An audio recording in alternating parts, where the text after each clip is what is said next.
नमस्कार जय हिंद दोस्तों, स्वागत है आप सभी का आपके अपने YouTube चैनल अभाई स्टॉक पर। मैं हूं आप सभी के साथ अभाई यादव। साथियों, भारत 54 साल बाद यानी कि 1971 के बाद पहली बार सुरक्षा अभ्यास आयोजित कर रहा है। ये अभ्यास 7 मई को होने वाला है। इसमें क्या होगा? क्या भारत फिर से इतिहास को दोहराएगा?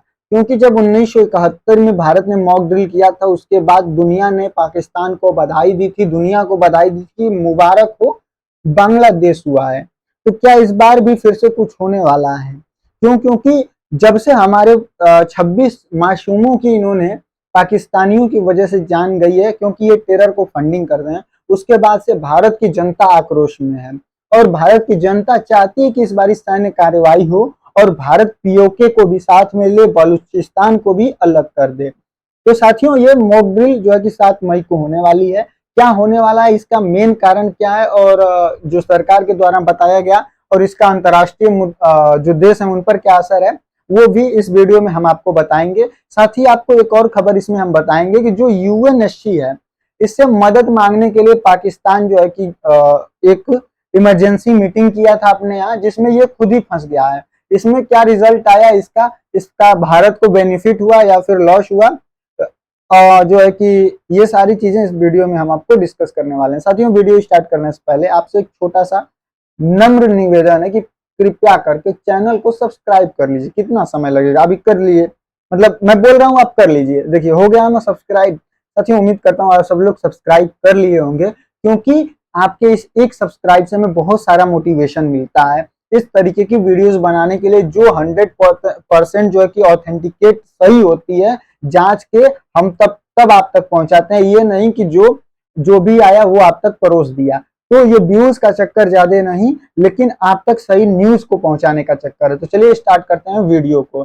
साथियों, यहाँ पर आप देख सकते हैं कि हेडलाइन बना हुआ है कि centre ask for security drill in states एमिड and Jammu Kashmir tension first since 1971, यानी कि 1971 के बाद जो है कि पहली बार भारत ऐसा करने वाला है। जम्मू कश्मीर में जो टेंशन हुआ है उसके बाद गृह मंत्रालय, यानी कि जिसके अंतर्गत ये चीजें आती हैं, एमएचए, इन्होंने जो है कि 7 मई को जो कई राज्य सरकारें हैं उनको इस तरीके का अभ्यास करने के लिए निर्देश दिया है, जिसमें हवाई हमले, शत्रुतापूर्ण हमले, बड़े पैमाने पर निकासी यानी कि लोगों को सुरक्षित स्थानों पर पहुंचाना, वहीं सेवाओं में व्यवधान न पड़े इसके लिए जो है कि ड्रिल देना, यानी कि लोगों को तैयार करना, इन चीजों को जो है कि किया गया है। यहाँ पर देख सकते हैं आप, नोटिफिकेशन जो है कि ये दिया गया था एमएचए है उसके तरफ से। साथियों, ये क्यों महत्वपूर्ण है और ये 1971 के बाद पहली बार हो रहा है, इसलिए यह महत्वपूर्ण क्यों है इतना आपको हम बताते हैं। साथियों, जब 1971 में इस तरीके का मॉक ड्रिल हुआ था,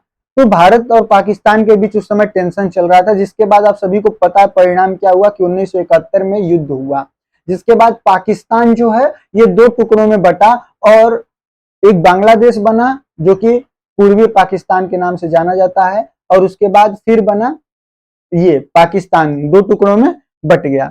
अब फिर भारत ने इस तरीके का जो है कि आयोजन 5 दशकों के बाद दोबारा किया है।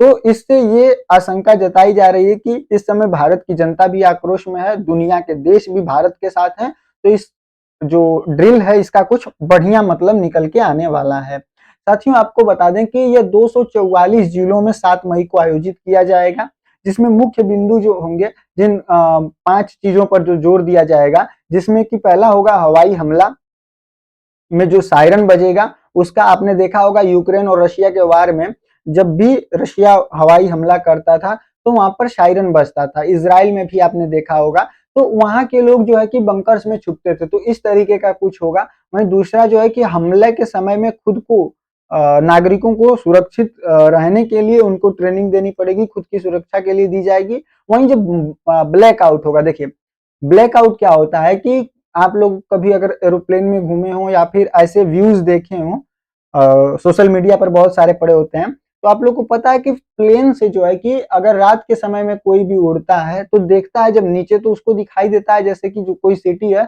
खूब सारी लाइट्स जल रही हैं तो यहाँ पर तो ये चीज पता चलता है। तो ब्लैकआउट में क्या होता है, ये सारी चीजें, ये सारी लाइट्स बंद हो जाती हैं। तो अगर ये सारी लाइट्स बंद हो जाएंगी तो आप ऊपर से देख ही नहीं पाएंगे कि यहाँ पर क्या है। तो आपको दुश्मन देश जो है उसको पता नहीं चलेगा कि यहाँ पर सिटी है, जिसकी वजह से हो सकता है कि यहाँ पर हमला ना हो। और अगर कहीं भी एक लाइट जलेगी तो इससे जो दुश्मन देश है उसके जो लड़ाके हैं उनको पता चल जाएगा और वो वहां पर हमला कर सकता है। तो इसलिए जो ब्लैकआउट है इसकी ड्रिल की जाएगी। खैर अभी ये वहां पर एक जगह की भी गई है। साथ ही जो महत्वपूर्ण कारखाने हैं, जो ठिकाने हैं, उनको कैसे युद्ध के समय में छिपाना है ताकि दुश्मन को पता ना चले और हमारा ज्यादा से ज्यादा नुकसान ना हो। देखिए, सबसे पहली बात कि पाकिस्तान की इतनी औकात नहीं कि भारत को बहुत ज्यादा हानि पहुंचाए। हम आपको बताएंगे कि उसके पास कितना सामान है कि वो कितने दिन तक भारत से युद्ध कर सकता है मैक्सिमम, ये भी आपको बताएंगे। इसके पीछे भी जो तर्क है वो भी देंगे 100% जो सही है। ठीक है, आप लोग खुद निर्णय करिएगा और कमेंट में भी बताइएगा। लेकिन दुश्मन को कभी भी कमजोर नहीं समझना चाहिए। तो इसलिए भारत जो है कि ये तैयारी कर रहा है। भारत अपनी तरफ से कोई भी जो है कि कमजोरी या फिर कोई भी मतलब चूक नहीं होने देना चाहता है। आपको बता दें कि इससे भारत को लाभ क्या होगा। तो इससे भारत के नागरिकों में जागरूकता होगी, बेहतर समन्वय होगा पुलिस के बीच, अग्निशमन जो होमगार्ड हैं, जो एनसीसी किए हुए हैं लोग, उनके बीच कोऑर्डिनेशन होगा। वहीं तैयारियों का भी आकलन पता चलेगा कि मतलब भारत कितनी तैयारी है या हमारे पास क्या कमजोरी है, तो उसको भी पहचान कर हम सुधार कर पाएंगे युद्ध से पहले। वहीं राष्ट्रीय सुरक्षा यानी कि सैन्य के साथ साथ नागरिक तैयारियां भी जो है कि इससे मजबूत होंगी। युद्ध जैसी स्थिति के लिए यह बहुत ही महत्वपूर्ण है। वहीं विश्व को भी ये संदेश जाएगा कि भारत किसी भी स्थिति में किसी भी तरीके का काम करने के लिए जो है कि तत्पर है, किसी भी तरीके का। साथियों, इसी के साथ ही आपको यह भी बता दें कि जो पाकिस्तान है ये अपनी चाल से बाज नहीं आ रहा है। अभी हाल ही में इसने क्लेम किया है कि इन्होंने जो है कि भारत के डिफेंस साइट्स हैं उनको ब्रीच किया हुआ है। इन्होंने बताया कि इन्होंने जो भारत के साइट्स हैं जो डिफेंस से जुड़ी हुई, उनमें इन्होंने सेंध लगाई है, यानी कि उनमें जो है कि हैक करने का प्रयास किया या हैक किया। इस पर जो है कि साइबर सुरक्षा जो एजेंसी है वो इस हमले की तत्काल रूप से जांच कर रही है। बाकी इससे जो है कि डेटा उल्लंघन के अलावा यह भी बताया गया है कि समूह ने जो है कि इस ग्रुप ने रक्षा मंत्रालय के तहत जो एक पीएसयू कंपनी है, आर्म्ड व्हीकल निगम लिमिटेड, जो कि मतलब व्हीकल्स बनाती है आर्मी के लिए, उसकी आधिकारिक वेबसाइट को भी खराब करने का इसने प्रयास किया। और इनकी जो वेबसाइट्स थी उन पर दिख रहा था कि पाकिस्तान का झंडा है जो खाली टैंक वगैरह का, जिससे कि इसकी पुष्टि की गई थी। अब साथियों, आपको बताते हैं कि भारत की व्यापक रणनीतिक और नीतिगत प्रतिक्रियाएं क्या है। तो देखिए, कूटनीतिक भारत ने इस्लामाबाद और नई दिल्ली दोनों में जो राजनयिक कर्मचारी हैं उनकी संख्या घटा दी है, आप सभी लोगों को पता है। पाकिस्तान की स्थित जो पाकिस्तान स्थित आतंकवादी समूह है उस पर संयुक्त राष्ट्र प्रतिबंध लगाने का अनुरोध किया है भारत ने। वहीं आतंकवाद को बढ़ावा देने के लिए धन उपयोग का हवाला देते हुए जो आईएमएफ है, यानी कि इन भिखारियों को जहां से कर्ज मिलने वाला है आईएमएफ, उससे पाकिस्तान को दिए गए ऋण की समीक्षा करने को भी इसमें कहा है। साथियों, आर्थिक पाकिस्तान यानी कि पाकिस्तान के जो है कि सभी वस्तुओं के आयात पर पूर्ण रूप से प्रतिबंध जो है कि 3 मई को घोषित कर दिया गया। सिंधु जल संधि वार्ता और जो वाघा यानी वाघा बॉर्डर से जो के माध्यम से जो अफगानिस्तान के लिए परागमन व्यापार होता था उसको भी रोक दिया गया। वहीं सेना को पीएम मोदी ने उनको खुली छूट दे दी कि आप अपने समय, अपने तरीके, अपने स्थान, मतलब किसी भी स्थान पर किसी भी समय अपने तरीके से क्या करना है वो आप डिसाइड कर सकते हैं। तो संभावित हवाई हमले या फिर गुप्त ऑपरेशन की इससे जो है कि तैयारी की जा रही है, ऐसी जो है कि आशंका है। और हम लोग सभी लोग चाहते हैं कि जो हमारे 26 मासूमों की जान गई उनका जो है कि बदला लिया जाए, क्योंकि ये धीरे धीरे घुट घुट कर हमको जख्म देता है, रुक रुक कर भारत को जो है कि आतंकवाद जख्म देता है।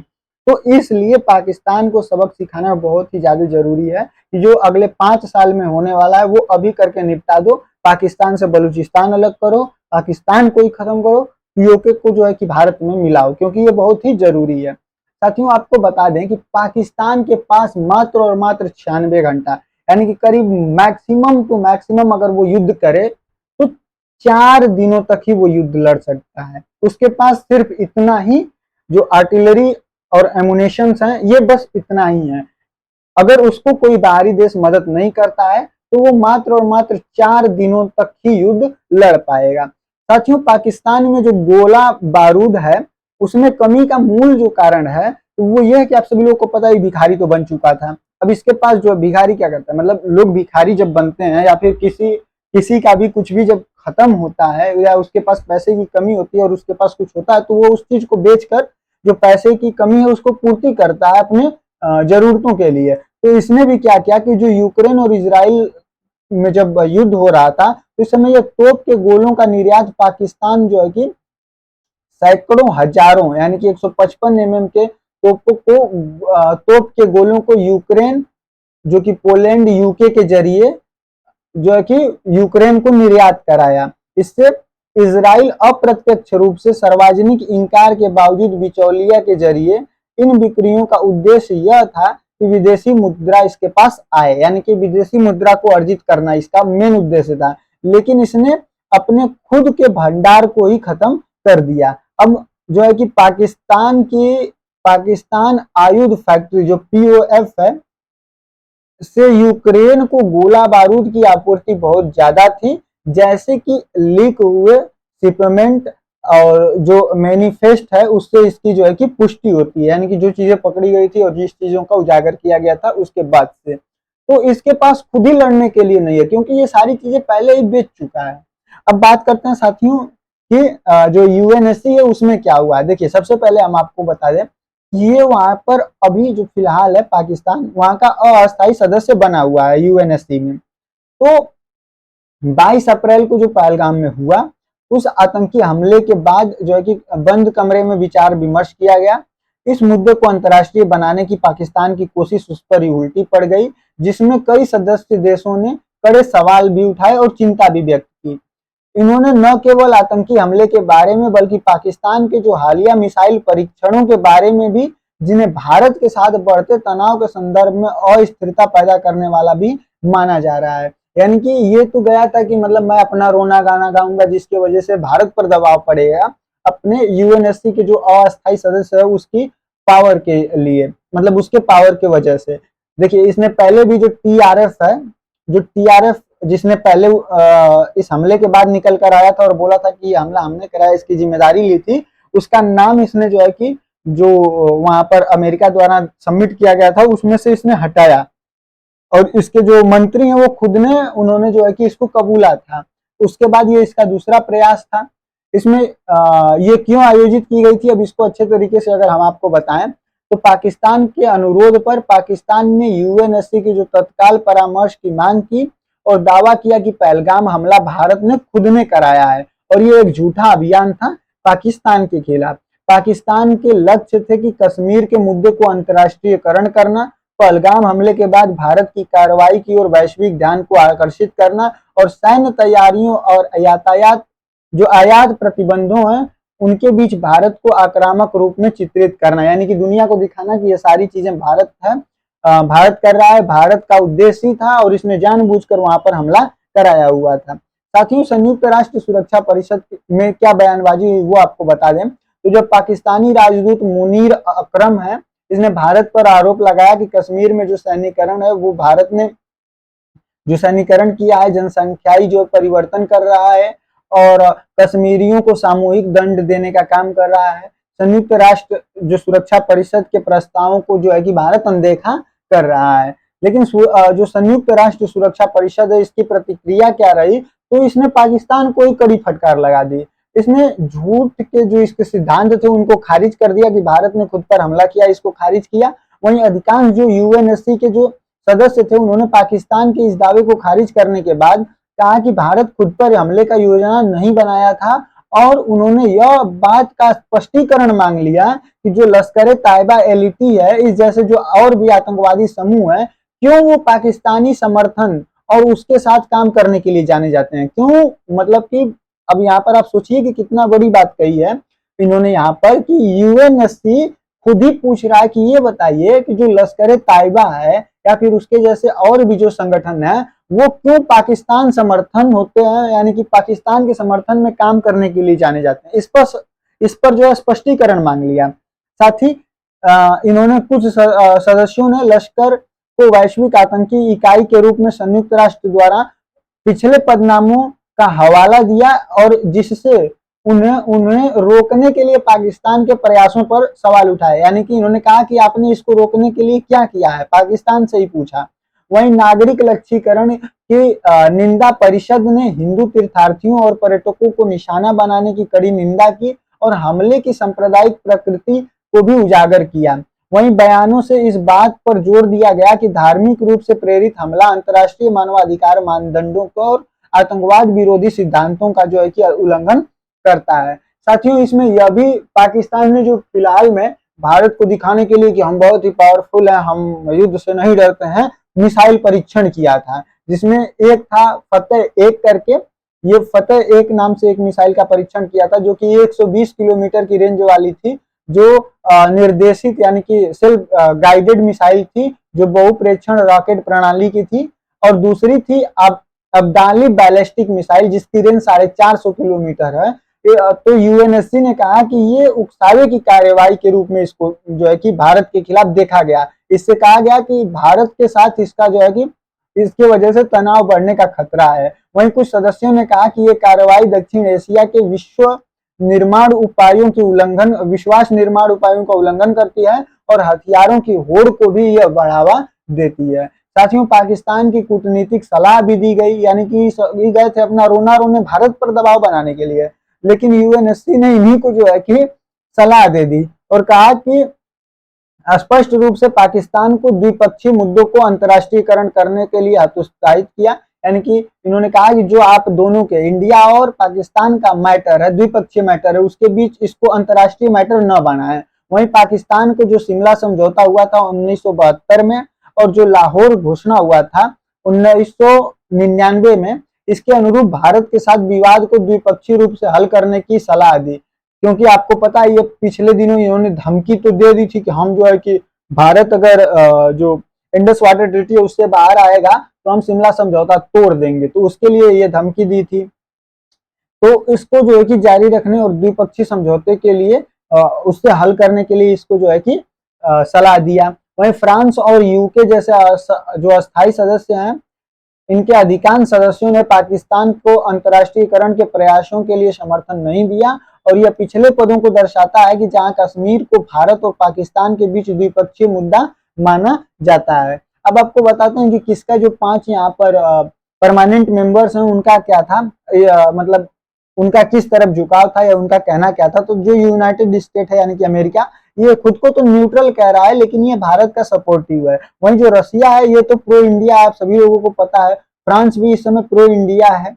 वहीं यूके जो है ये न्यूट्रल रहने की बात कर रहा है, लेकिन ये पाकिस्तान का समर्थन नहीं करता है और ये पीस और शांति का समर्थन करता है।